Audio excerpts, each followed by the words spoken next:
রাজধানীর মিরপুরের স্বর্ণ ব্যবসায়ীর বাসা থেকে ১০৫ ভরি স্বর্ণালংকার এবং নগদ প্রায় ৩২ লাখ টাকার ডাকাতির মামলার মূল হোতা মোহাম্মদ বিল্লাল হোসেন সহ ৪ জনকে গ্রেফতার করেছে র্যাব। বান্ডেল থাকলে প্রতি সেনমানিতে টাকা বাঁচবে। বিকাশ সেনমানি বান্ডেল কিনে জিতুন প্রতি লেনদেনে। এ সময় তাদের কাছ থেকে লুট করা স্বর্ণালংকার এবং নগদ অর্থ উদ্ধার করা হয়েছে।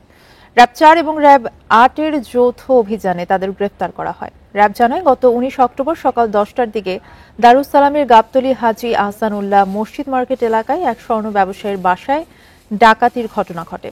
ঘটনার দিন ভিকটিম তার দোকানে যাওয়ার কিছুক্ষণ পরে কয়েকজন মুখোশধারী ব্যক্তি তার বাসায় প্রবেশ করে।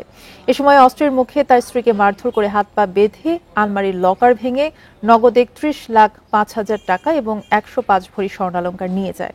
এ ঘটনায় দারুস সালাম থানায় ডাকাতির মামলা দায়ের করা হয়েছে।